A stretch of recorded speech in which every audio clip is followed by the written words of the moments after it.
O Ciro já está aí está nosso Ciro, com um terno azul BP. Eu acho que já faz parte já do marketing do Santana, porque esse terno lhe caiu muito bem, está muito bonito, viu? É um terno presidencial, mas tá lembrando um pouco o Fernando Henrique. Talvez aproximação mais aí ao centro-direita. Se bem que o Fernando Henrique é uma figura que eu gosto demais. Meu amigo Ciro, que prazer em recebê-lo. Você que nasceu em São Paulo, acho que na terra do Alckmin, não é? Com quem eu estive ontem à noite. Aliás, o Alckmin lhe mandou um abraço muito apertado. Você vai estar com ele hoje, lá no reality que o Márcio França resolveu fazer. Eu quebrei o pau com o Márcio França. Falei, vem cá, porque eu estou querendo entrar na política, você está querendo tomar o meu lugar na televisão? As coisas estão invertidas. Mas o Alckmin mandou um abraço grande, o Márcio França também. Vocês vão participar do evento dele juntos hoje aí, até que é uma ideia legal dessa tentativa de inclusão da molecada na política. Aliás, esse é um ponto principal da sua campanha, né, Ciro? Bom dia, obrigado por ter vindo à Rádio Bandeirantes hoje, que eu repito, de todos os veículos de comunicação da Rádio Bandeirantes, e hoje são todas as plataformas mesmo, o mais importante é a RB, porque foi aqui onde o cara disse pela primeira vez o nome Bandeirantes, né? Há 84 anos atrás. Então é um prazer recebê-lo aqui. Mas dentro dessa perspectiva de participar de encontro com jovens, isso é muito bacana, primeiro que muita gente não tem noção, consciência do que tem, desde o menino da comunidade até as pessoas que estudam em grandes universidades, os meninos que estudam em grandes universidades, pela vivência e o outro pelo estudo mesmo e pelo conhecimento, que se Deus quiser um dia esse país vai ser equânime e todo mundo vai estudar. Mas é impressionante a consciência que tem o jovem brasileiro do local que ele está, no momento que ele está, na hora que ele está e da situação que nós estamos vivendo. Eu tenho conversado com pessoas de bem pouca idade que já têm uma consciência política que na minha época não existia. A gente jogava bola, a gente saía para caçar rã ou coisa parecida, mas não falava de política.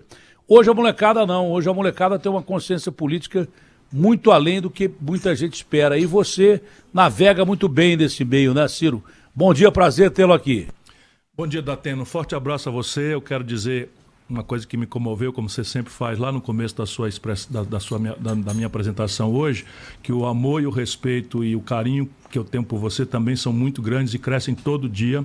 Espero que Deus lhe guarde aí como um tesouro que o Brasil possui, não só como um grande artista da comunicação brasileira, mas tenho tentado dizer a você há muitos anos que você tem a vocação da política, a vocação do servir. Veja, Datena, um país que não estimula os seus jovens a participar da vida comunitária é um país que está doente. E isso está acontecendo muito expressivamente no nosso país hoje. O Brasil hoje, no Brasil, a política parece ser a linguagem dos pilantras, do privilégio, da ladroeira, da roubalheira, não é, da mentira. E isso faz com que a política seja uma coisa muito careta. Embora a garotada esteja muito informada, a internet hoje é uma ferramenta importante, não é, de troca de ideias, as redes sociais permitem que as pessoas troquem ideias, mas a política, que é a linguagem da democracia, está muito desmoralizada. E a gente precisa trazer de volta a política com o encantamento que ela tinha para a minha geração. Não é? A minha geração enfrentou uma ditadura e a gente ia para as assembleias de estudante, era uma coisa extremamente excitante, felicitante, porque a gente fazia tudo. Discutia política, namorava, dançava, gostava de música. Eu nunca me interessei por droga, não é? Mas a cachaça já frequentava ali também. O que eu quero dizer é o seguinte, que você não era um careta porque gostava de política e não deixava de estudar porque gostava de política, não deixava de namorar porque gostava de política. E é isso que a gente precisa trazer de volta. E a expressão concreta é a seguinte, o Brasil precisa desesperadamente dessa energia de mudança, porque o nosso povo está passando, Datena, como você testemunha todo dia aqui, nas diversas plataformas que você lidera, não é, a pior tragédia social e econômica brasileira. Não é brincadeira o que está acontecendo. De um lado, um alicate apertando a renda do povo, o salário mínimo tem o pior poder de compra dos últimos 16 anos, não é? A informalidade empurrou para a selva da precarização do trabalho, mais de 40 de cada 100 trabalhadores brasileiros trabalham 60, 70 horas semanais para levar 2 pilas para casa e do outro lado, não é? A inflação de volta de uma forma muito pesada. O povo sequer entende que os jornais anunciam que a inflação é recorde de 10,6%. Ora, se você olhar a energia que todo mundo paga, não é? Todo mundo paga ou está sendo cortada, aí como eu visitei, muitas casas com energia cortada na periferia do Brasil e de São Paulo especialmente. Não é? Se você olhar a inflação do caminhoneiro, se você olhar a inflação da comida, não é? Eu estava vendo hoje na Folha de São Paulo uma reportagem, até a média, né, que é uma coisa do pão com manteiga e o café com leite, subiu quase 200% nos últimos anos no Brasil. E então você tem o pior dos mundos. E, de outro lado, uma precariedade absoluta nos serviços essenciais, a saúde, né, que ainda bem que existe um sistema único de saúde que foi extremamente estressado, mas nós perdemos 610 mil pessoas. Isso não é pouca coisa. Se a gente olhar, eu não quero começar o dia do brasileiro, eu sei que você é ouvido por todo mundo, pesando isso, eu estou querendo falar daquela energia de mudança. E é por isso que eu me bato. E a mudança passa necessariamente por quem não tem compromisso com o passado. Hoje a política brasileira não só é podre, como parece que tem uma bola de chumbo agarrada com a corrente, amarrando a gente no passado.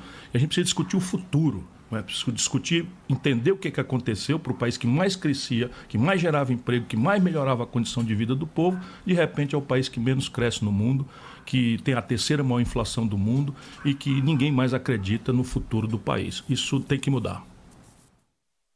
Dentre todas as reportagens que a gente fez, e das quais falavam da fome, da carência, já há muito tempo, no Brasil Urgente, nós mudamos a nossa pauta do programa, que é uma pauta, sim, de segurança, mas nós já mudamos a quase 70%, por 30% de segurança pública, 70%. Eu já tinha percebido que o veio social era o mais importante a ser tocado. Então, nós criamos aquela frase, só no nosso, porque é só no nosso, do povo mesmo, é o povo que só se ferra.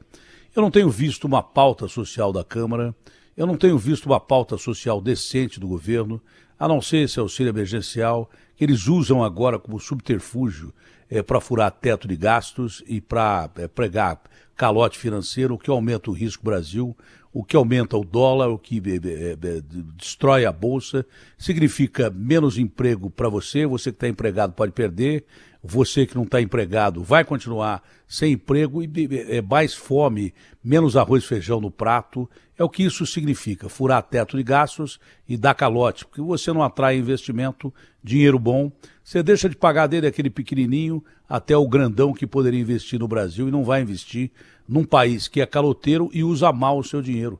Não tem reforma administrativa e não tem projetos sociais, só se fala em discussão de eleição até agora. O que se está gastando de dinheiro com prévias de partido é uma coisa lamentável.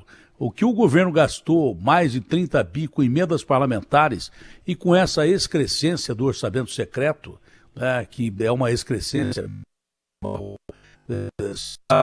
vai o dinheiro e como esse dinheiro é utilizado, é uma situação grave. Então, quem quer que seja o vencedor dessas eleições vai pegar um legado terrível, porque com certeza, não há dúvida nenhuma, o governo agora vai gastar mais do que deve, vai raspar o tacho para tentar, com um projeto social, suprir a falta de governo que houve até agora.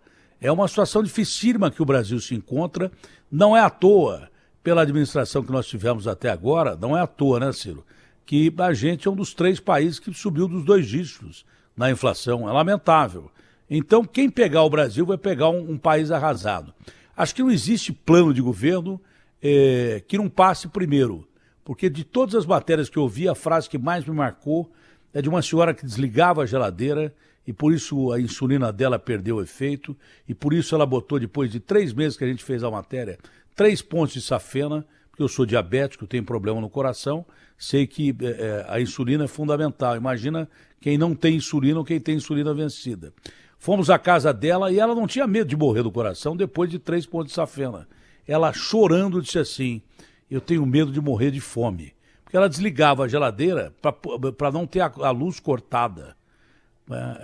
Aí começou a desligar tudo que tinha elétrico na casa, inclusive vivia às escuras. Mas a frase que até agora continua passando pelos meus ouvidos eu tenho medo de morrer de fome. Então, plano de governo não existe que não passe por dar ao brasileiro comida, né? Assistência médica, uma casa para ele morar, só em São Paulo 60 mil pessoas estão morando na rua, dar guarida ao trabalhador para que com emprego ele possa se sustentar, e hoje ele precisa do auxílio emergencial, ou do Auxílio Brasil, ou do Bolsa Família, o que quer que chamem aí, mas o que o brasileiro quer é emprego, não quer esmola. Esse é o grande detalhe. Então não tem plano de governo que não passe primeiro por alimentar a população brasileira que está ou faminta, tem gente que só é dono da roupa do corpo, ou que está realmente em situação de subemprego e também passando fome. Me parece que esse é o quadro do Brasil. Não tem como fugir disso, né, Ciro? Veja, se você não tiver trocado o coração por uma pedra, e infelizmente uma parte importante da elite, dos barões do Brasil, dos donos do dinheiro no Brasil, parece que fez essa cirurgia, trocou o coração, botou uma pedra no lugar. Mas se você não tiver feito isso, é disso que se trata. Datena, eu sou uma pessoa muito experiente, muito vivida. Eu acumulei já uma experiência de ex-governador de um estado, ex-prefeito de uma capital, ex-ministro da Fazenda. Eu administrei a economia do Brasil. Eu fui deputado federal, eu fui deputado estadual 2 vezes, eu fui secretário de saúde. E eu não digo isso por qualquer tipo de exibicionismo, de gabolice ou vaidade. Eu digo isso para dizer que eu nunca vi uma situação tão sofrida do povo brasileiro como eu estou assistindo agora.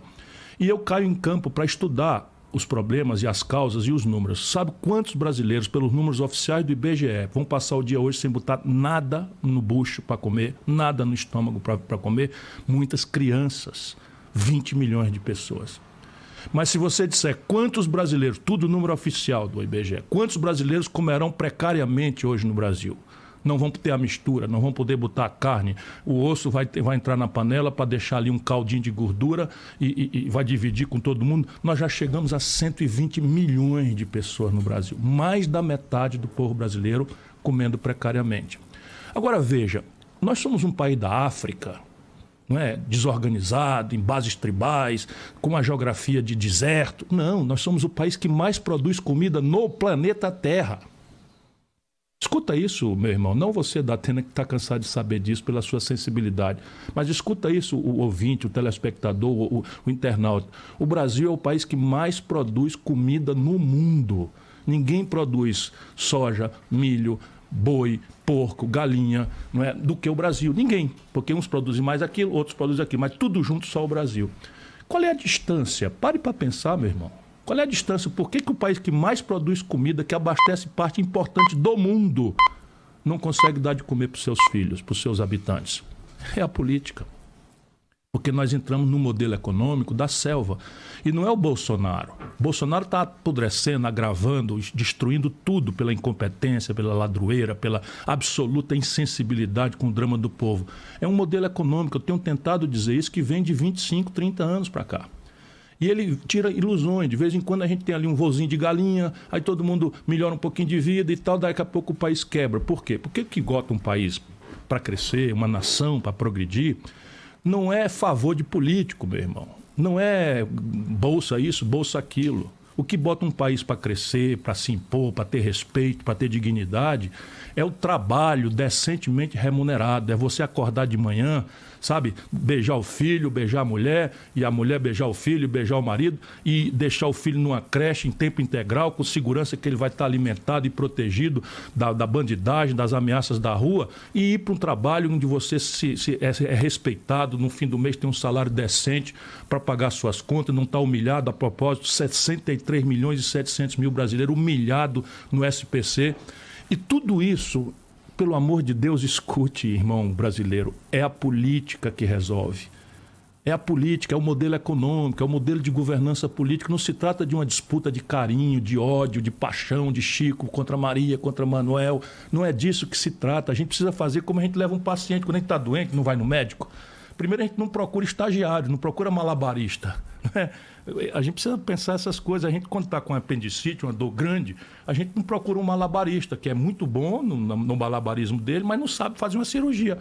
E isso é o primeiro problema. Não pode votar em estagiário, meu irmão. Sabe, não tem que olhar o currículo, tem que olhar a vivência, tem que olhar se foi preparado para isso. Depois, não adianta só ter o preparo e o currículo, é preciso ter decência.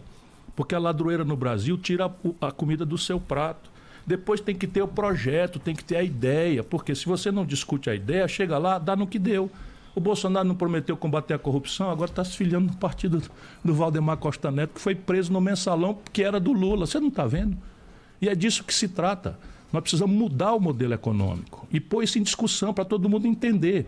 Por quê? Como é que a gente resolve a fome? Ora, garantindo o abastecimento. Parece assim uma obviedade. Como é que garante o abastecimento? Ora, era isso. Tendo uma era política isso. agrícola. Você é craque nisso. Você é craque nisso.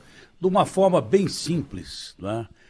Por que é que não tem comida no prato do brasileiro? De uma forma bem coloquial, simples, explicando assim, para nós todos, por que não tem se a gente produz tanto e como é que você pode fazer para ter? É a grana, é o dinheiro, é o dólar, é a política brasileira toda ao serviço dos ricos, dos barões, dos endinheirados. Então vamos explicar concretamente. Acabou de produzir no Brasil bilhões de toneladas de carne, bilhões de toneladas de soja, de milho, de porco, de galinha, enfim, de todos os produtos que alimentariam a nação brasileira. Aí tem uma espécie de leilão. A China bota lá o ouro dela, o dólar, diz assim, eu quero essa comida para mim aqui. E o Brasil diz, eu tenho um povo passando fome. E o governo brasileiro faz o quê? Cruza os braços. E aí o grandão leva, o dólar leva, o ouro leva, e a China, a Europa fica com a comida que falta para o povo brasileiro pela força da grana. Como é que resolve isso? Governo, política. Como é que o governo resolve isso? Tomando as terras? Não, não é nada disso. É o que a gente chama de estoque regulador. Quando acabar a safra, o governo compra um pedaço importante dessa produção para garantir o abastecimento nacional a preços honestos, a preços justos, a preços acessíveis para a população. Guarda isso. E quando acontecer esse desabastecimento, que os preços vão para cima, o governo desova e vende mais barato. Isso se chama política agrícola, isso se chama política industrial e de comércio exterior, isso se chama armazenamento, isso se chama política de preços. E isso é bom para todo mundo. Por quê? Porque o pequeno, também quando produz, ele é esfolado pelo grandão, pelo atravessador, porque ele não tem onde guardar. Então ele vende para preço mais barato e tem prejuízo. Se o governo compra com preço justo, o produtor também ganha. Aí o governo guarda e quando houver a falta, que dá os preços que estão dando hoje, o governo desova esses estoques e faz. O Brasil tinha isso. E do Lula para cá, tudo isso foi destruído em nome de um projeto, de um modelo econômico que é assim, ó. Aqui é a terra de ninguém. Aqui quem for podre que se arrebente é o tal do neoliberalismo. O que é o neoliberalismo? É cada um manda no seu nariz e quem sobreviver é forte, quem for fraco morre.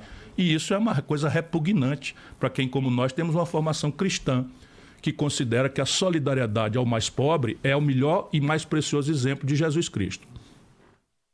Quando o sujeito imbecil como eu, besta como eu, começou a perceber que ia faltar comida no prato brasileiro, eu falei o seguinte, falei assim, por que primeiro você não regula preços da cesta básica? Pelo menos da cesta básica, para não faltar comida no prato do brasileiro.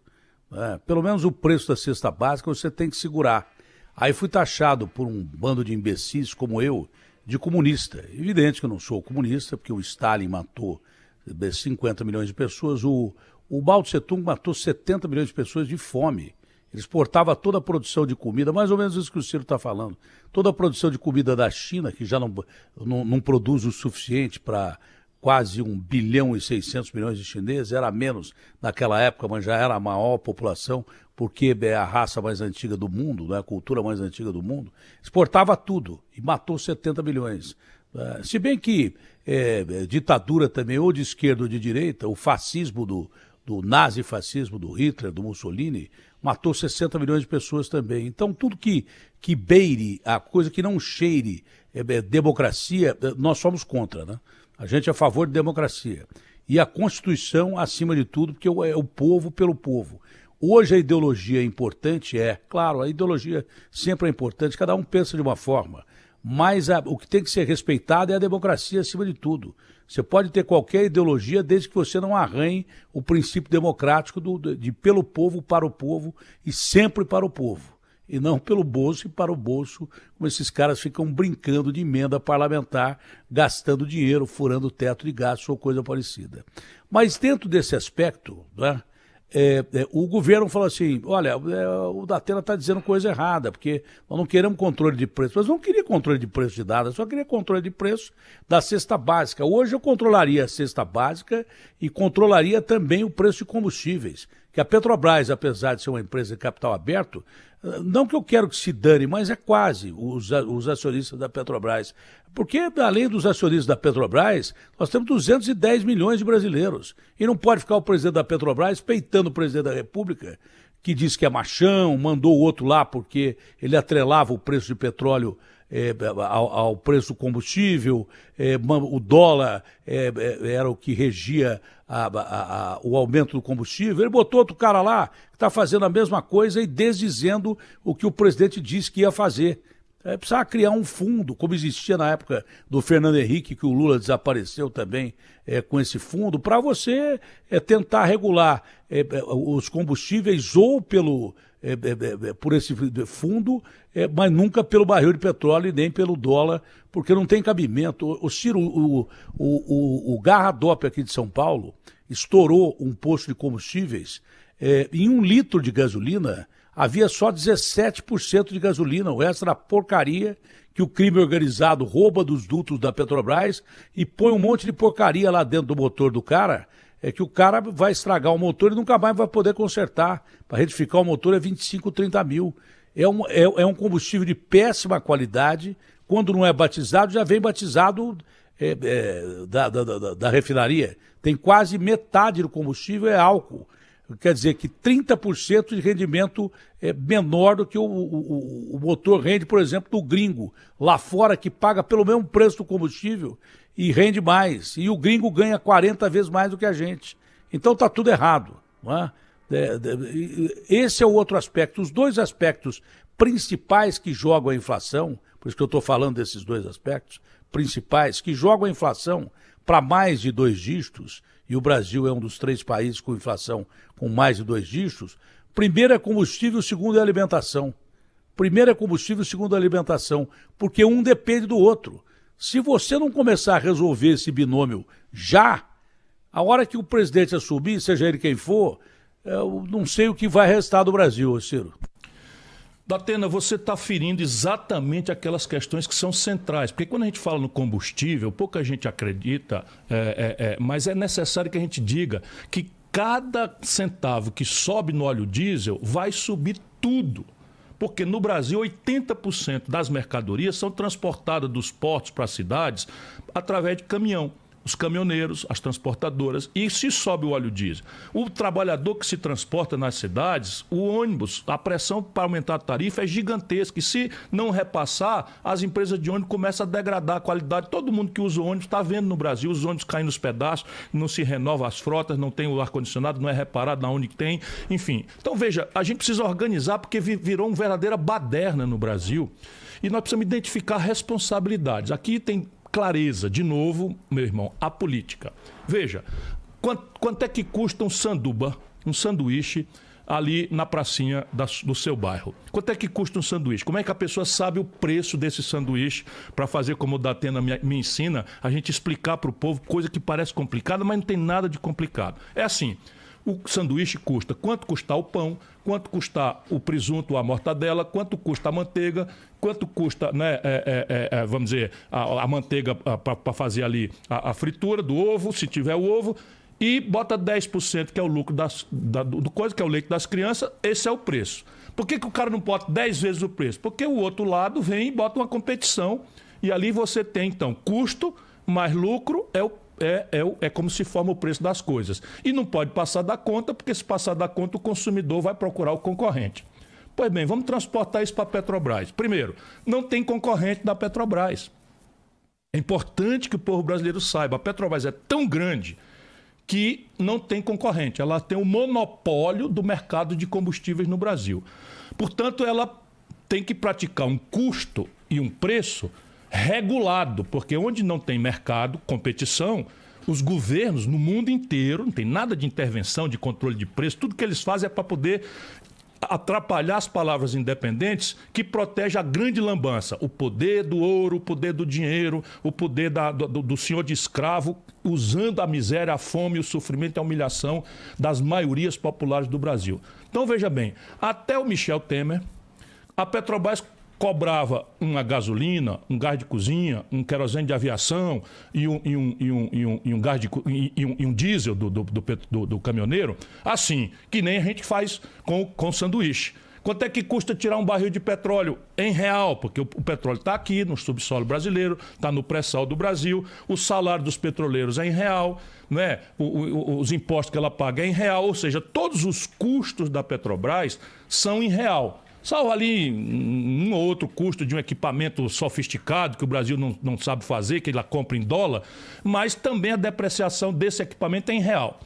E aí o que é que primeiro grande? Então a Petrobras calculava desde 1954, quando ela foi criada, até aqui, dado que ela tem um monopólio, só ela está no mercado, não tem mais ninguém capaz de competir com ela, ela cobrava quanto custava, mais um lucro razoável, para ela pagar as contas dela, para pagar o imobilizado, para pagar as dívidas e para remunerar os acionistas. Pois bem, um belo dia, uma bela noite, uma madrugada, propina muita, toco muito, dinheiro por baixo dos panos muito, corrupção total, e não duvide disso.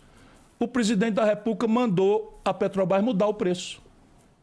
Não foi negócio de mercado, de mudou o preço, muda o preço. Como é que calcula agora? Esquece quanto custa produzir e olha para o estrangeiro. Então eu tiro um barril de petróleo em real e eu olho para Roterdã, onde está o mercado especulativo em dólar, e o Brasil tira o petróleo a 20 dólares, vamos lá, 20 vezes 5, 100 reais o barril, fazendo um número redondo, mas naquele dia mataram um general do Irã, atravessou um navio no canal do Suez, o petróleo explode de preço, a Petrobras esquece que gastou 20 dólares, ou seja, 100 reais, para tirar um barril de petróleo e cobra 500 reais. Que eles chamam PPI, Plano de Paridade Internacional. Paridade de Preços Internacionais. Simples assim. Aí o Bolsonaro, eu vou para a cadeia, eu não posso fazer. Mentira deslavada. No primeiro dia eu chegando lá, Datena, os jornais brasileiros vão publicar um edital dizendo o seguinte: o Conselho de Administração da Petrobras está convocado para amanhã mudar a política de preço da Petrobras. Vai estudar uma nova política de preço, vai revogar essa história de cobrar em dólar, de preço internacional, etc, etc, e vai cobrar exatamente quanto custa produzir, mais um lucro razoável. E aí é o seguinte, o que vai acontecer? A mamata acaba, as ações vão despencar de preço. Então eu estou anunciando aqui, fica tudo gravado, mas eu não vou deixar isso acontecer. Por que eu não vou deixar? Porque do lado do edital que eu vou mandar publicar, mudando a política de preço, eu vou anunciar: o governo do Brasil, em nome do povo brasileiro, vai comprar todas as ações da Petrobras de volta que o seu Lula, que o seu Fernando Henrique, que a dona Dilma, que o seu Michel Temer, que o seu Guedes mais Bolsonaro estão vendendo para os estrangeiros a preço de galinha morta. Outra safadeza, venderam para acionistas privados aquilo que é um patrimônio sensível no mundo inteiro. Aí diz, mas está inventando coisa. Não, meu irmão, é o seguinte: no mundo inteiro, quem tem petróleo tem uma empresa estatal tomando conta dele. No mundo inteiro. Questão de segurança nacional. Só não tem o seguinte: os Estados Unidos e a Inglaterra. Por quê? Porque as grandes multinacionais pertencem a eles. E eles são ali um encarne com seus governos. Nenhum país que não é uma grande nação imperial, como os Estados Unidos, entrega para capital estrangeiro sua política de energia. Você disse, é questão de segurança nacional? Pois vamos aqui. O Brasil produzia 100% do querosene de aviação, que é o combustível das aeronaves da FAB. E também da TAM, da Gol, da Itapemirim, né, da Azul, para a gente não fazer comercial aqui de ninguém. Pois bem, essa gente está fazendo outra coisa, estão esquartejando a Petrobras, e hoje o Brasil compra do estrangeiro, da Atena, gerando emprego no Texas, nos Estados Unidos, 100% do querosene de aviação que a gente usa. Ou seja, se tiver uma guerra no Brasil, o cabo tranca a torneirinha do combustível de aviação, nossos aviões não servem mais para nada, a não ser para pendurar paletó de general bandido. Deixa eu voltar aqui à minha serenidade, porque eu não aguento ver o meu país ser assaltado desse jeito e a gente não contaminar o povo com a necessidade de uma revolta. Mas não é uma revolta sem causa, é uma revolta democrática, em que a gente muda o que está aí. No dia seguinte muda. Se eu anuncio que a política de preço vai ser respeitosa dos custos da Petrobras e do interesse nacional brasileiro, para de vincular o combustível brasileiro com o dólar, que sobe todo dia, e se eu anuncio que o Brasil vai comprar de volta até o limite de 60% do capital controlador da Petrobras, eu volto para o melhor dos mundos, em que eu vou gerar emprego no Brasil, ao invés de importar gasolina, óleo diesel, querosene de aviação, gás de cozinha importado em dólar. A dona de casa que está desempregada recebe, quando recebe como diarista em real, congelado aí há 2, 3 anos o salário mínimo sem poder de compra, vai pagar dólar. Onde é que se tirou isso? O taxista que está com a tarifa congelada vai pagar em dólar. E o dólar, quando o Bolsonaro tomou posse, era 3,70. Agora é 5,50, 5,60, 5,70. Todo dia que o Bolsonaro fala uma merda, fala uma besteira, desculpa aí o espectador, não é? O dólar sobe. E aí eu meto isso nas costas de um taxista, de um motorista de aplicativo, de um caminhoneiro, de uma dona de casa. E quem é que fala por eles? Só eu estou falando, porque, irmão, essa gente está ganhando bilhões. Sabe quanto foi o lucro da Petrobras, da Atena? Toma nota desse número. Isso é criminoso para um povo que está passando fome. A Petrobras, no trimestre é 3 mesezinho. No último trimestre agora, rapaziada, a Petrobras distribuiu apressadamente, porque sabe que essa mamata vai acabar, 32 bilhões de reais com B de bola de lucro sem pagar um centavo de imposto para os acionistas minoritários, os barões de goelas sem limite. Então, nada contra lucro. Comunismo é uma excrescência que a humanidade já revogou há muito tempo. Eu estou falando de barbárie versus civilidade, de respeito à dignidade das pessoas. Por quê? Porque se dia a dia. Do dia a dia das pessoas. Porque tem mais. Como é que pode um país ser autossuficiente com tranquilidade, ainda sem usar as nossas reservas da Amazônia Azul, que estão a 7 mil metros de profundidade, e cada vez mais se aperfeiçoa a exploração de petróleo em profundidade, não é? Vai ficar mais fácil você tirar o petróleo lá de baixo, sem mexer nas reservas do pré-sal, que são enormes, não é? O Brasil, eu queria que você me explicasse isso. Um país autossuficiente em petróleo, com essa barbaridade que regula o preço do barril lá de fora e não do tirado aqui, tem mais. A gente exporta esse petróleo mais barato para os gringos e como a gente não tem refinaria suficiente, a gente compra a gasolina mais caro. Então não dá para entender isso. Como é que você explica isso também? Estou com uma série nas minhas redes sociais, eu peço ao brasileiro que entre nas minhas redes sociais, Ciro Gomes ou Ciro Gomes Oficial, em todas as redes. Começou hoje o primeiro episódio, eu tentando explicar eu vou dizer a palavra, essa esculhambação, esse assalto que está se fazendo contra o povo pobre trabalhador e a classe média brasileira, para que meia dúzia de acionistas minoritários, não passa de 3 mil pessoas da Atena. 3 mil pessoas são os controladores desse capital privado internacional que o Fernando Henrique, o Lula, o Temer, a Dilma, todos fizeram, cada um vendeu um pedacinho. Não é? E não é que a Petrobras não precise de parceria, ela precisa de parceria, eu explico tudo isso. Mas você está me pedindo uma explicação. Então veja o brasileiro que está nos ouvindo. O Brasil, hoje, está fazendo a seguinte política, eu vou fazer uma ironia aqui, só para proteger meu coração. O Brasil hoje está fazendo a seguinte genial política. A gente tira um barril de petróleo por 8, 10, 12, na pior hipótese, $20, já com os impostos dentro, exporta para o estrangeiro pelo valor da especulação em dólar lá fora do dia. Pouco importa que a gente tirou aqui por 8 a $20 o petróleo do pré-sal. E estamos aumentando o volume imenso de compra de produtos derivados do petróleo que o Brasil exportou como matéria-prima lá para fora. Porque o petróleo é matéria-prima, é dali que você tira os plásticos.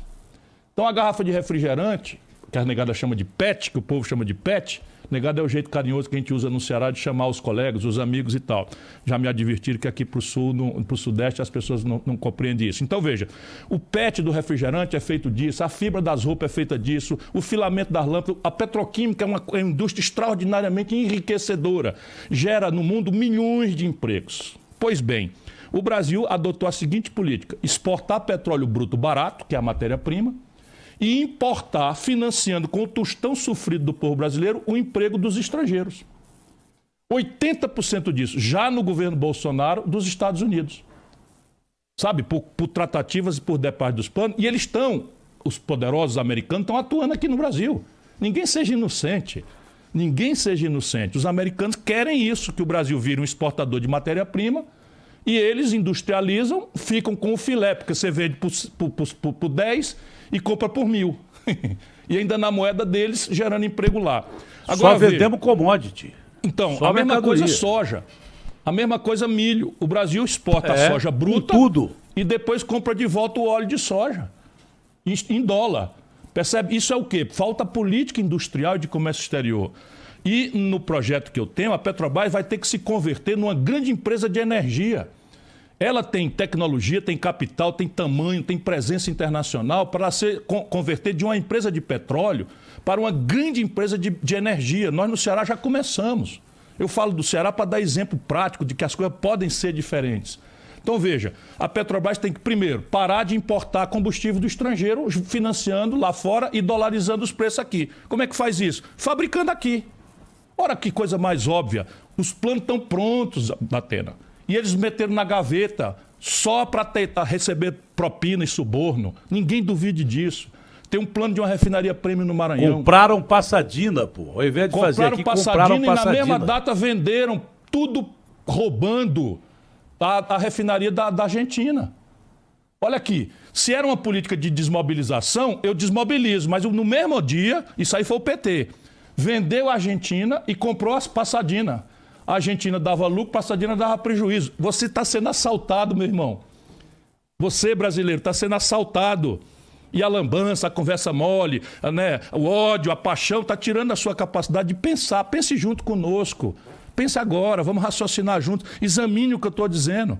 Então, reparem uma coisa. Havia um plano pronto para fazer uma refinaria no Maranhão. Um plano pronto para fazer uma refinaria no PECEM, no Ceará. A Abreu e Lima está andando a passo de cada, uma roubalheira infernal, não é? Uma roubalheira infernal.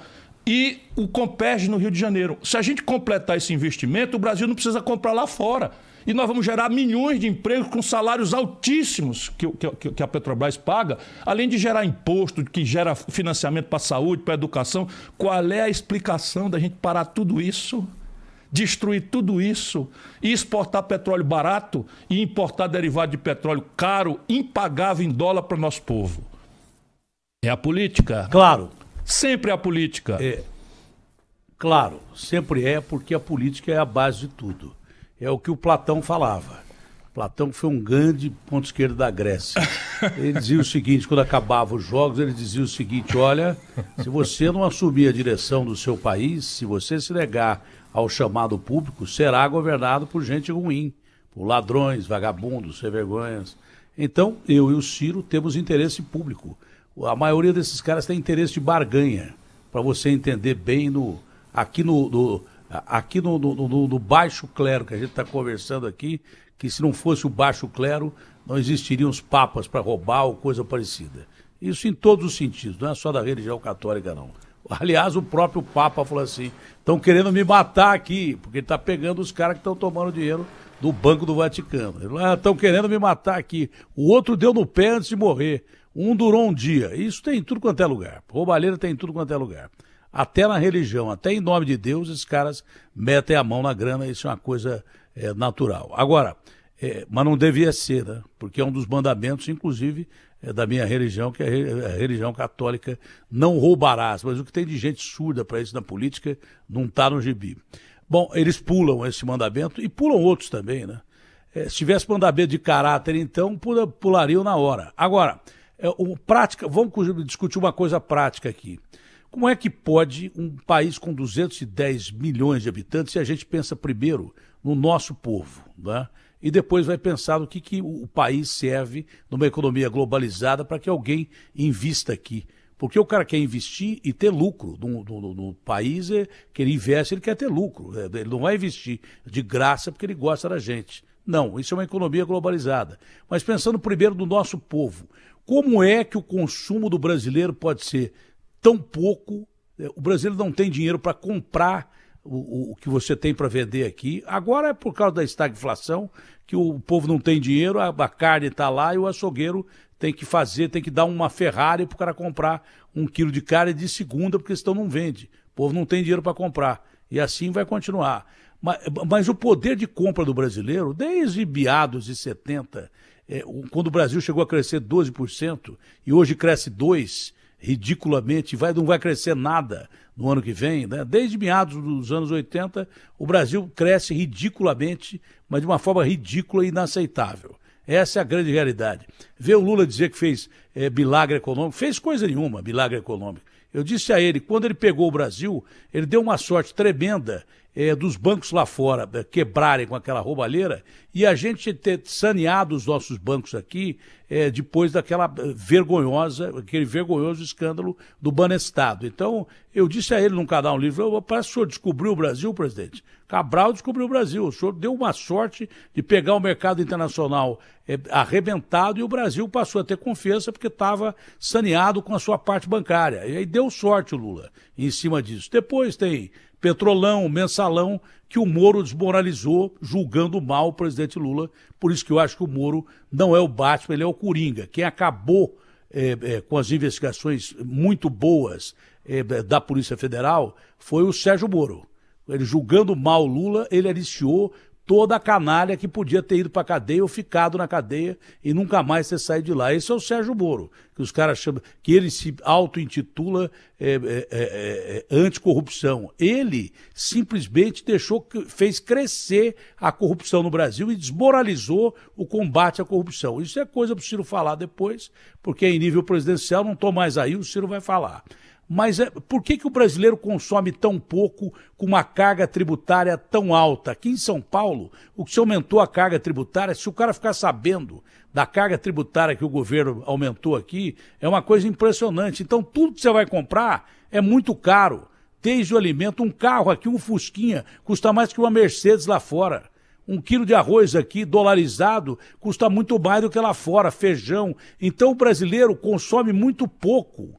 Mesmo se a situação econômica fosse boa, com esse sistema econômico, tudo é muito caro para o brasileiro. Se a gente tivesse numa baita, numa boa, com crescimento, de 6%, 7%, que seria razoabilíssimo hoje em dia, você continuaria comendo mal, você continuaria pagando caro o carro que você tem, você continuaria pagando caro o remédio que você tem por causa da carga tributária. E também por essa gastança indiscriminada desses governos que arrecadam muito, arrecadam pra caramba, e ninguém reclama de arrecadar, e gastam mal com emenda parlamentar, com orçamento secreto, e daí por diante. Então, 2 reformas necessárias, a tributária e a administrativa, ninguém fala nelas.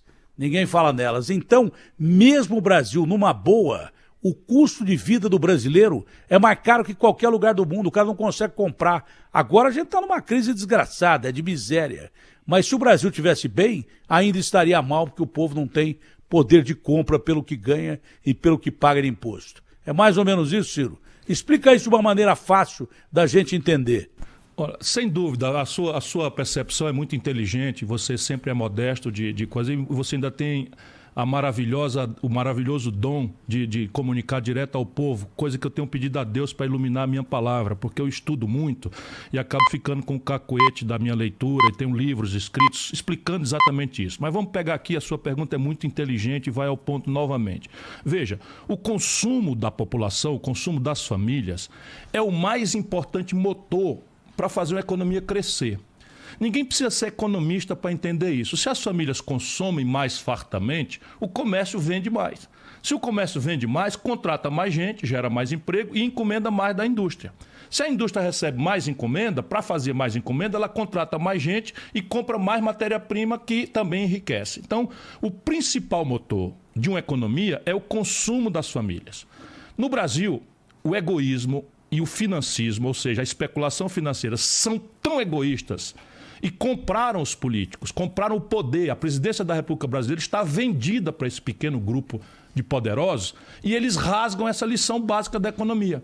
Então, de onde é que vem o consumo das famílias? O consumo das famílias vem de emprego, renda e crédito.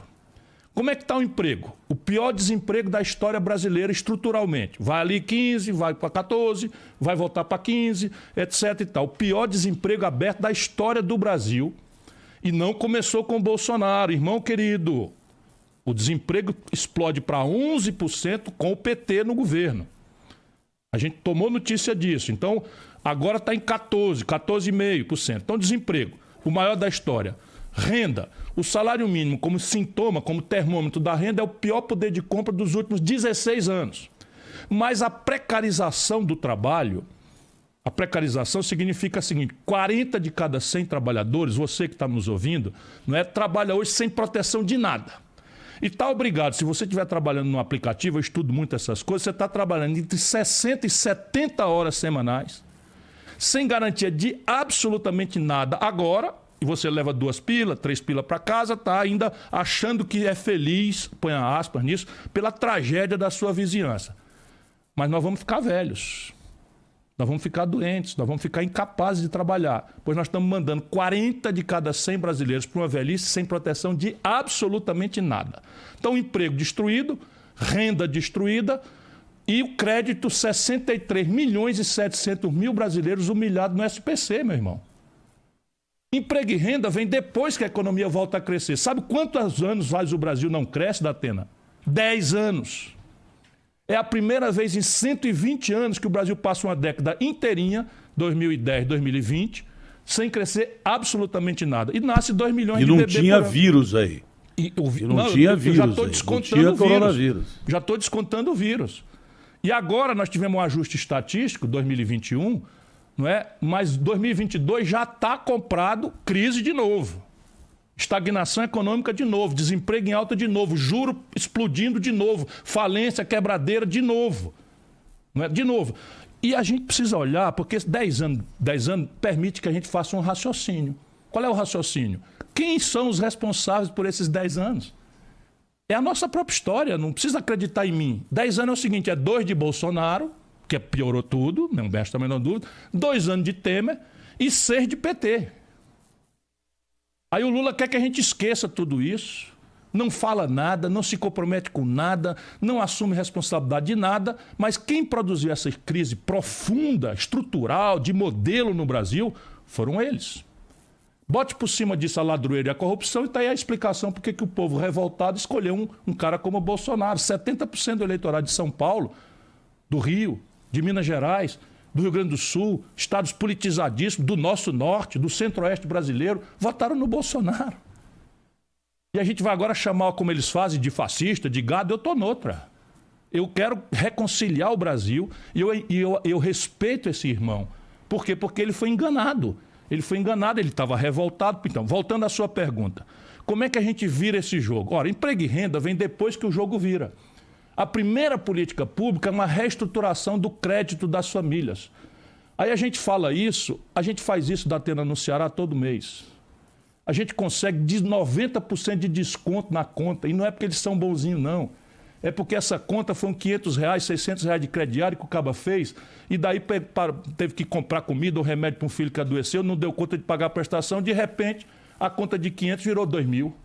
Por juros sobre juros, correção monetária, multa, taxa de permanência, tudo uma roubalheira generalizada, protegida pela política brasileira, porque o consumidor brasileiro vive aí abandonado. Nossa justiça só funciona para proteger os grandes interesses do sistema financeiro e dos políticos salafrários que dominaram a cena brasileira, como nós estamos vendo tudo acontecer. Então, veja, se a gente fizer uma grande reestruturação, trazendo o Banco do Brasil, a Caixa Econômica, fazendo um leilão para dar desconto, quem der o desconto maior vai primeiro, a gente consegue restaurar o crédito e faz um processo de educação financeira para ensinar ao nosso povo o que é juro composto, por que aquelas letrinhas pequenininhas dos contratos, a gente tem que entender o que elas significam, o que é a multa, o que é a inadimplência, essas coisas todas que é muito simples, o nosso povo pega rapidinho.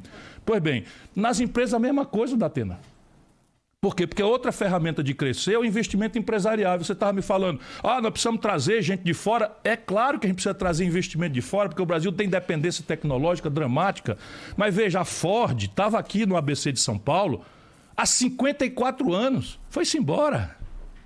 A Sony estava no Brasil, lá em Manaus, onde é um paraíso fiscal justo, portanto, não é a carga tributária nesse caso, não é, a Sony foi embora 60 anos depois. Por quê? Porque faz 15 anos que eles têm prejuízo no Brasil. Por quê? Porque eles têm uma capacidade instalada de produzir 1.000 televisões e só conseguem vender por 10 anos 700, 750. Porque o povo não tem recurso para comprar, porque o crédito está estrangulado, etc, etc. Vão-se embora. Vão-se embora, vão-se embora, vão-se embora. Então, nós temos que fazer o país voltar a crescer. A outra ferramenta é o investimento empresarial. Se a capacidade instalada ociosa só muda quando a economia cresce, a gente precisa ajudar as empresas a sair do estrangulamento do crédito. Sabe quantas empresas no Brasil, Datena? Isso é que eu me dedico. Não é possível que a campanha não seja isso, discutir o que interessa. Sabe, Chico, Manel, Maria, lambança, conversa mole, um ódio patológico, umas paixões meio despolitizadas. O bolsonarista fanático, o Bolsonaro pode andar pelado na rua, chamar Jesus de palavrão, ele relativiza. O fanático do Lula, a mesma coisa, igualzinho, não muda nada. O Lula faz as maiores aberrações, diz as maiores patologias, tem uma memória trágica de ladroeira. Pronto, faz. Pode andar na rua, chamar Jesus de palavrão. O petista fanático não quer saber. Nós só vamos para o brejo. Vai ser destruído o país, porque as nossas oportunidades estão fechando. Então, veja, as empresas brasileiras, 6 milhões estão no Serasa, que é o SPC das empresas. Se você tomar 4 empregos por empresa, tem uma faca no pescoço de 24 milhões de empregos no Brasil, se a gente não acudir essas empresas. Isso é comunismo? Claro que isso não é comunismo, rapaz. Acudir é botar o Banco do Brasil, o BNDES, a Caixa Econômica Federal, o Banco do Nordeste, o Banrisul, para fazer um processo de reestruturação do crédito mediante uma condição de investimento, de retenção do emprego, de assinar a carteira do nosso povo, porque esse negócio de trabalho informal não resolve o problema de ninguém. Depois você tem o investimento público. Tem um economista que você conhece, chamado Keynes, que ganhou o Prêmio Nobel de Economia, e não tem nada social-democracia. Isso. Ele o que dizia... vai precisar fazer agora. Era o capital e o governo ajudando o social, que é você, trabalhador. Isso é social-democracia. Em crises, principalmente, vem o capital, vem o governo e ajuda o trabalhador, que é você, ou quem te dá emprego. É social-democracia, pura e simples. Eu adoro dar entrevista para você, Datena, porque você me representa. Pronto, falei. Veja, ele dizia o Keynes, só para botar a frase dele, diz o seguinte, que em tempo de depressão econômica, e é rigorosamente o que está acontecendo, 10 anos sem crescer é uma depressão econômica. Não é? Se você cresce ali, uma coisa, um voozinho de galinha, mas quando você olha o grande quadro, o país está morto. Não é? E nascendo 2 milhões de bebês por ano. E quando chega 2 milhões de garotos precisando de escola, esse garoto precisa de creche em tempo integral, senão ele não vai ter a formação do cérebro correta e depois precisa da formação para o trabalho, depois precisa de emprego. São 20 milhões de brasileiros que nasceram e o país parar de crescer. Isso não é possível. A miséria só se agrava, está aí a tragédia sendo vista. Então dizia o Keynes, em tempos de depressão econômica, os governos deviam pagar para o povo cavar um buraco e depois pagar para esse mesmo povo tapar esse mesmo buraco. Que era uma frase dele para dizer o papel do governo em momentos de depressão econômica. Ora, quando o corpo está com uma parada cardíaca, a gente não aprende a fazer aqueles empurrões assim e tal, ou não dá aquele choque, um desfibrilador, é mal comparando o que a gente precisa fazer com o corpo com parada cardíaca da economia brasileira. E como é que se faz isso? Tem 24 mil obras paradas no Brasil, Datena. A cidade de Xangai, quando São Paulo já tinha uns 3 quilômetros de metrô, ali por 94, 95, a cidade de Xangai não tinha 1 metro. A cidade de Xangai hoje é 100% coberta de metrô. E São Paulo está aí com poucas linhas ainda, o Rio de Janeiro poucas linhas, Fortaleza está andando a 2ª linha agora. Enfim, a gente sofreu... A vergonha. Liga nada a lugar nenhum. Isso. Não tem 100 então, quilômetros. Veja, é papel central dos governos do mundo inteiro na história da humanidade investir em infraestrutura para melhorar a condição de vida da economia, para melhorar a competitividade. Então, tem 1 milhão de coisas para fazer. E o dinheiro vem dali de um conjunto de políticas que você falou também na sua pergunta, que é uma reforma tributária. Só que a reforma tributária no Brasil, ela é uma coisa que só cobra imposto de pobre e da classe média.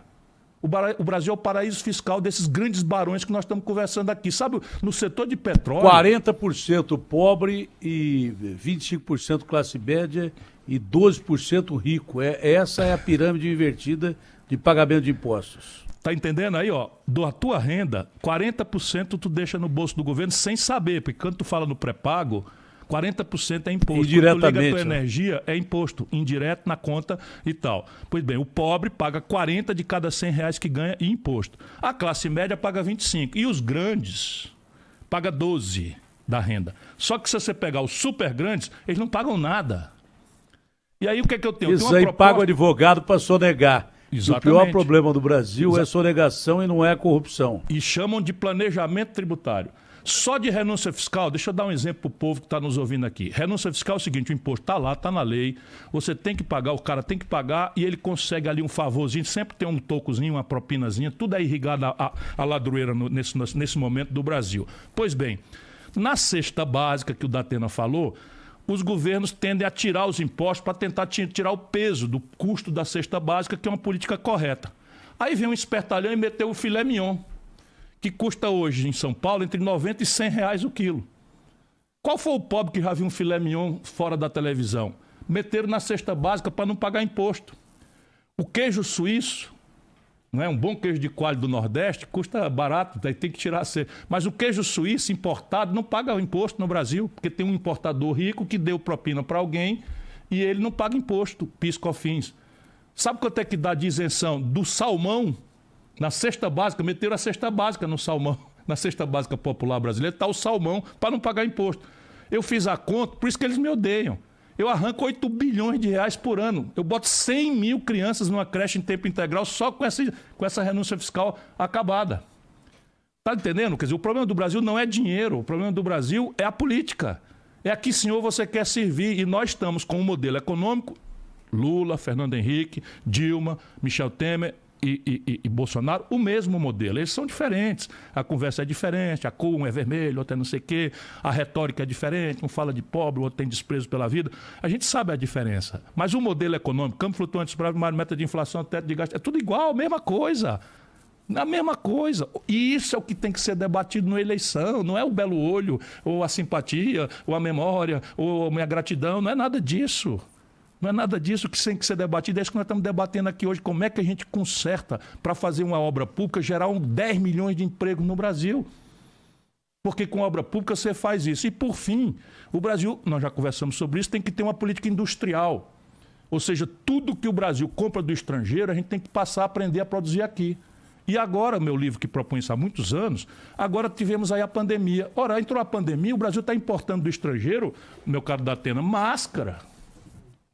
Os profissionais de saúde brasileiros trabalham com equipamentos e insumos importados do estrangeiro. Nós estamos com o tostão brasileiro financiando emprego na China e na Índia.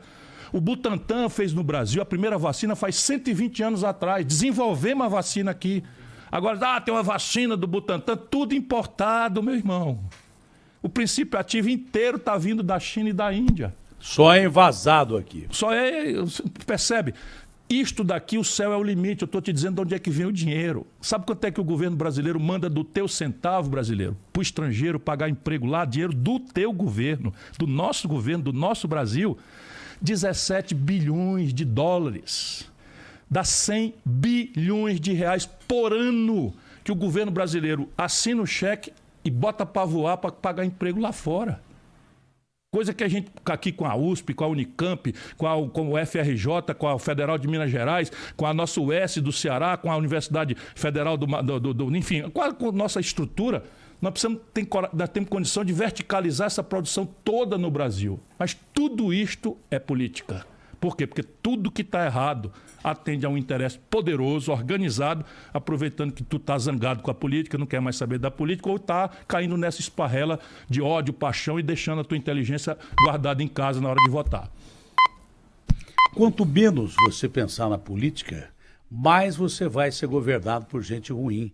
Porque quanto menos você zelar pela política, mais gente ruim vai tomar o seu dinheiro dessas formas todas que o Ciro está falando aí. Quanto mais você se politizar, mais gente você vai eleger que tenha interesse público e não interesse em barganha, que tenha interesse em você e não em jogatina. Na contramão do Keynes, que é um verdadeiro chute nas bolas do Keynes, né? Vamos pegar lá o grandão, é o governo federal que é o que ganha mais dinheiro, é o maior orçamento da União. Ele pega 30 bilhões e ao invés de jogar isso na economia para gerar emprego, para assistência social, porque diz o Keynes também que você tem que quebrar o Estado durante uma pandemia ou uma guerra, depois você corre atrás. É aquela história de abrir buraco e fechar buraco. Você tem que dar emprego, tem que dar comida, você tem que socorrer o social. Né? Mas na contramão disso, vai lá o governo federal, o grandão lá, o Bolsonaro, que pegou 30 bi e deu para o Centrão. Para onde foi esse dinheiro? Muita gente não sabe porque o orçamento secreto é secreto exatamente para isso. E quem criou isso acho que foi o Maia, hein? Não foi nem o Lira, foi na época do Maia, lá na Câmara de Deputados.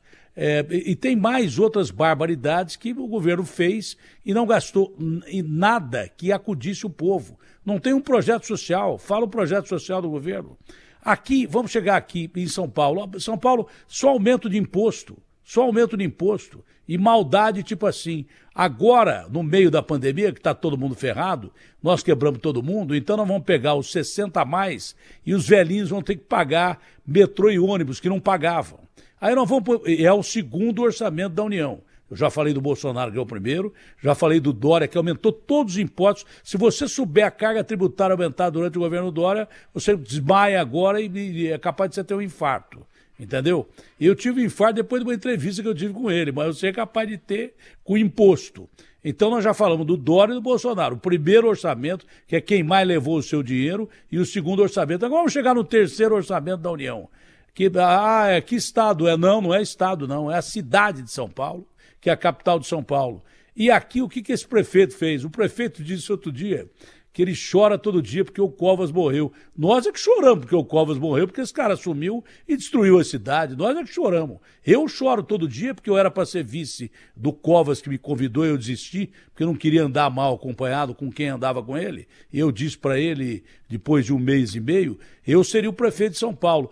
Se eu não fizesse nada, eu faria muito mais do que esse cara está fazendo. Então você vai na contramão da social-democracia. Estamos falando do terceiro orçamento do Estado. Então falei do Bolsonaro, falei do Dória e vou falar do Ricardo Nunes agora. As propostas do cara, aumentar 14% da reforma da Previdência com quem ganha mais de um salário mínimo e beneficiar. Deu aumento para vereadores e ele mesmo prefeito e cargos comissionados. Como é que você pode tirar ainda mais do povo com 14%? Uma senhora ganha R$ 1.800, ela gasta mais de 800 que ela tem uma perna só, diabetes e doença de Chagas. Como é que você pode tributar essa pessoa com mais 14%? Além disso, mexe com um plano de carreira de professores de 30 a 40 anos que ganham um pouco mais de um salário mínimo. Vai lá e dá um bi para as empresas de ônibus ficarem paradas durante a pandemia. Dizem que 30%, mas metade ficou parada. Que agora essas empresas querem outros bilhões de subsídio para não aumentar a passagem, porque aumentou o combustível. E esse ano inteiro que vocês não rodaram com metade da frota, que economizaram de combustível, pneu, motorista. Então você está vendo, são governos que arrecadam muito e gastam errado, não gastam com você. Por que eu disse agora há pouco que você não tem dinheiro para comprar o que você quer? Isso em todos os níveis, hein? Estou dizendo em todos os níveis.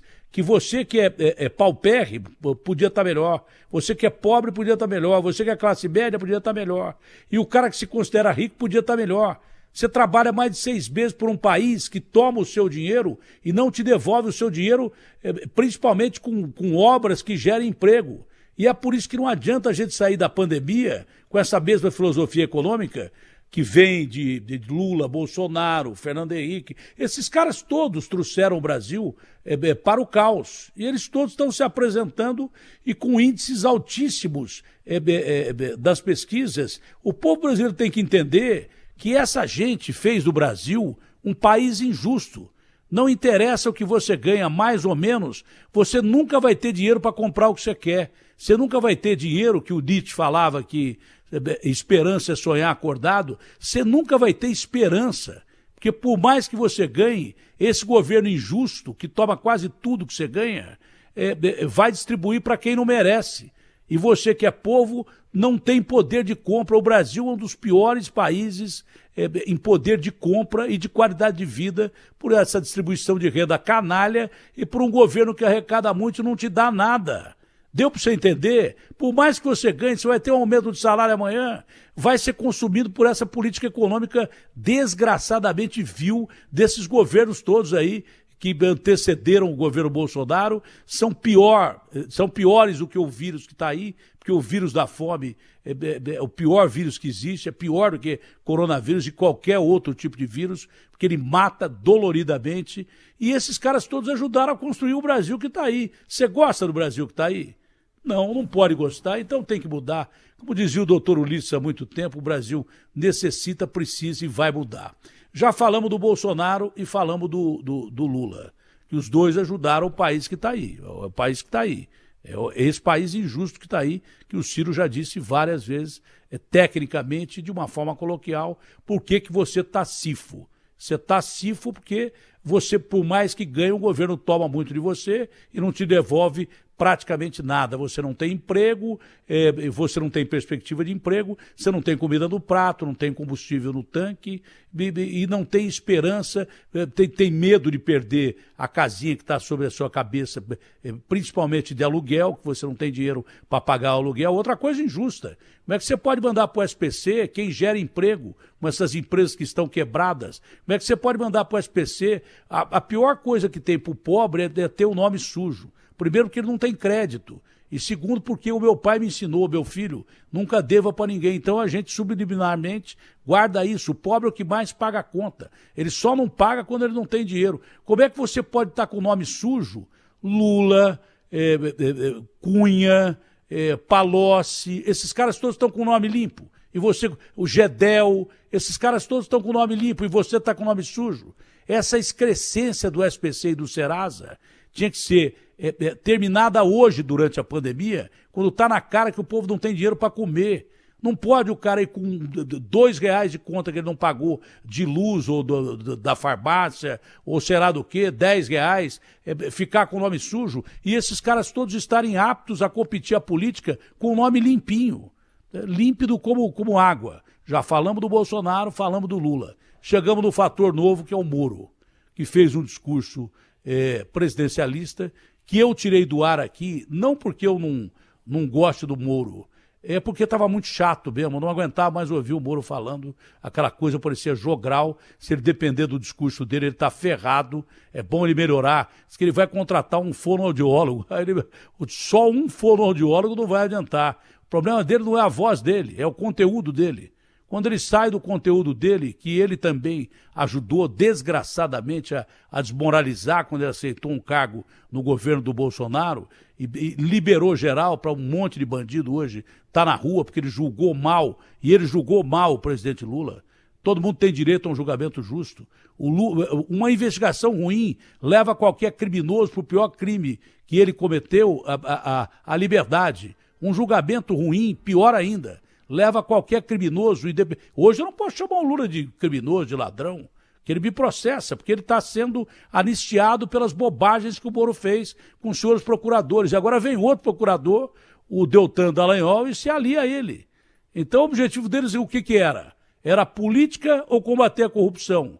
Claro que era política. Se o Moro já saiu, foi direto para o Bolsonaro. O Deltan agora, que segundo se comenta, havia relações incestuosas entre o juiz que julga e o procurador, que não pode falar com o juiz durante o processo de investigação por parte do Ministério Público. Então, julgando mal, ficou todo mundo anistiado. Chegamos no Moro, e aí é o fator diferente, porque tem o Lula e o Bolsonaro caindo na pesquisa, o Lula estabilizado, e chega o Moro já empatado com você na pesquisa, pelo menos na última pesquisa que saiu. Pelo discurso que eu vi o Moro fazer, olha, dificilmente o Moro vai para algum lado, porque o problema dele não é a voz, o problema dele é o conteúdo, ele não tem nada a oferecer ao povo brasileiro, do meu ponto de vista, meu modesto ponto de vista. Eu posso estar errado. Agora, é seu adversário, o que você tem a falar do Moro? Veja, Datena, a gente tem que olhar essas coisas, não é, com dois olhares. O olhar espontâneo meu, como brasileiro, como eleitor, como cidadão, pouco importa a conveniência, é dizer, pô, francamente, onde é que nós vamos parar, certo? Mas eu, eventualmente, serei candidato, se o meu partido homologar na data certa e tal, enfim, na hora própria, enfim. Então eu tenho que olhar essas coisas com essa calma, com essa serenidade, com esse equilíbrio. Mas deixa eu raciocinar aqui com as pessoas. Sabe tudo que nós conversamos nessa entrevista? Tudo. Né? A prevalência do interesse do dinheiro sobre o interesse de quem está ferrado aí no desemprego, na carestia, a prevalência do dinheiro pelo desabastecimento, a prevalência do dinheiro na política de combustível da Petrobras. Pois bem, tem meia dúzia de pessoas que ganham muito com toda essa tragédia brasileira. E essa meia dúzia de pessoas faz essas apostas. Eles é que apostaram no Bolsonaro. Todos eles, os endinheirados, estavam com o Bolsonaro. O Paulo Guedes era o herói do Bolsonaro. E, de repente, o Bolsonaro desastrou o país e eles estão abandonando o Bolsonaro e estão desesperados atrás de alguém que substitua o Bolsonaro para que tudo mude e nada mude. Ou seja, muda só o palhaço, mas a piada continua a mesma, de mau gosto, em que meia dúzia servam-se na fortuna, no privilégio, no paraíso fiscal, de não pagar imposto, de especular no câmbio, não é? No luxo, no carro blindado, na vulgaridade, na droga pesada, enquanto nós todos vivemos a angústia existencial do desemprego, da miséria, da fome, do medo do futuro, das nossas crianças, dos nossos adolescentes, da violência generalizada. O Moro é a bola da vez. Por quê? Porque eles não estão nem aí. Repare, vamos lá, vou fazer aquela figura de novo. Vamos lá. Eu estou com uma dor grande no meu abdômen, uma grande dor. O Brasil é um organismo doente, a dor é lancinante. O que eu faço? Eu procuro aquele malabarista da rua. Não, malabarista da rua é um espetáculo. Eu, se treinar muito, não consigo fazer aquela beleza. Mas eu vou procurar para tratar o apendicite, para tratar uma dor forte no meu peito, que pode ser um sintoma de infarto, pode ser só gases, mas eu preciso de uma pessoa expert. No Brasil, não. Quem é o estagiário da vez? Que nunca administrou nada, nunca deu um dia de serviço a ninguém. Não, é um juiz. Opa, peraí um pouquinho. Um juiz? Sim, um juiz. Como é que se explica como é que esse juiz vira político? Porque um juiz é o seguinte, o que se espera de um juiz é que ele cumpra a lição da Bíblia. Qual é a lição da Bíblia? Julgar o semelhante é uma missão de Deus. Quando na terra um homem se investe na função nobre de julgar o semelhante, ele dá em troca, por imposição da lei, mas essencialmente da decência, da moralidade, da ética, da honestidade, que ele não seja parcial. O que a gente viu que o Moro fez? E não precisa especular, foi o Supremo Tribunal Federal que declarou o Moro suspeito. E todo mundo viu. Eu apoiei a Lava Jato com todo entusiasmo, porque veja o que eu ando dizendo, o Brasil é um país assaltado, você é assaltado diariamente. O Michel Temer já me processou, o Quester já me processou, o Maluf já me processou, sabe? E eu denuncio isso a vida inteira. Por quê? Porque não tenho rabo de palha e porque procuro servir a um senhor só, que é o povo brasileiro. E não tenho rabo de palha. 40 anos de vida pública, nunca respondi por um processo de corrupção, nem passei absolvido. Pois bem, esses todos estavam indo pagar. O Gedel Vieira Lima roubou aqueles 100 milhões de reais que o Palocci devolveu. Tudo isso a Lava Jato descobriu e era verdade. O assalto aos cofres públicos promovido pelo Lula e pelo PT é uma coisa sem nenhuma forma de negar. Eu tenho todos os elementos, todas as evidências. Aí o que é que acontece? Um juiz anônimo começa a julgar. E de repente a imprensa, flash, fotografia, homenagem, dando a gravatinha borboleta. O cara vai para cá, corrompeu-se. Esse é o problema. Largou o lugar de juiz e começou a gostar por vaidade, por ambição desmedida, um juiz medíocre, semi-analfabeto, que é muito despreparado, e virou um político. E aí vamos lá o itinerário do cidadão político. O cidadão político julga um político, tira o político da eleição, e no dia seguinte, antes da eleição, vira ministro do político que ganhou a eleição, porque o político que ele tirou da eleição não podia mais ser candidato. Isso é honesto? É isso que você espera de um presidente do Brasil? Que ele faça isso, que ele use a força da instituição de ser juiz para tirar um adversário do jogo e depois ir servir ao outro jogador? Isso acabaria o futebol. Se nós não tivéssemos a presunção de que o juiz é neutro, acabar a festa do futebol. Porque se o juiz entra acertado de que vai fazer, né, o Chapecoense ganhar, não tem mais futebol. E é assim na vida republicana, mais gravemente ainda. Acha pouco? Pois bem, o Sérgio Moro aceitou uma promessa de vantagem indevida, que é como se define no Código Penal, corrupção passiva. Eu sou professor de Direito. O que é corrupção passiva? É a autoridade aceitar receber ou ter a promessa de uma vantagem devida. Se ele tivesse recebido um saco de dinheiro para fazer o que ele fez, condenar o Lula, tirar o Lula da eleição e ser ministro do Bolsonaro, já seria uma imoralidade, mas não é só imoralidade. Ele aceitou a promessa de uma vantagem devida, porque é público. Eu vou chamar para debater. Atenção, Sérgio Moro, eu preciso debater com você aqui e agora, ou a hora que você quiser, aonde você quiser, inclusive lá no Paraná, porque eu vou tirar sua máscara. Você não vai fazer isso com o povo brasileiro. Diga aos seus patrões nos Estados Unidos e aqui que tem um cara na sua frente aqui que não tem rabo de palha e que combate a corrupção desde que nasceu na vida pública e não tem medo, senão para a tarefa de tirar sua máscara. Mas voltando aqui, o Bolsonaro prometeu a ele um cargo vitalício no Supremo Tribunal Federal. Ô, Datena, isso não é uma vantagem devida, não? É claro que é uma vantagem devida. Prometer um cargo vitalício, de onde o cara poderia, mandar e desmandar no Supremo Tribunal Federal, portanto, ele deveria responder por corrupção passiva. E no dia que eu servir esse grande país, a impunidade vai acabar para valer e vai começar de cima para baixo. Porém, a grande questão é, qual é a proposta desse cidadão? Ele conhece o Brasil? Ele conhece o teu drama? Ele sabe o que é um desempregado, ele sabe o que é uma senhora doente, ele sabe o que é uma fila de posto de saúde, ele sabe o que é um exame especializado que depois da consulta você não consegue fazer. Percebe? Será possível que o primeiro lugar que o camarada vai começar é a presidência da República num país que está mergulhado na mais grave crise da história?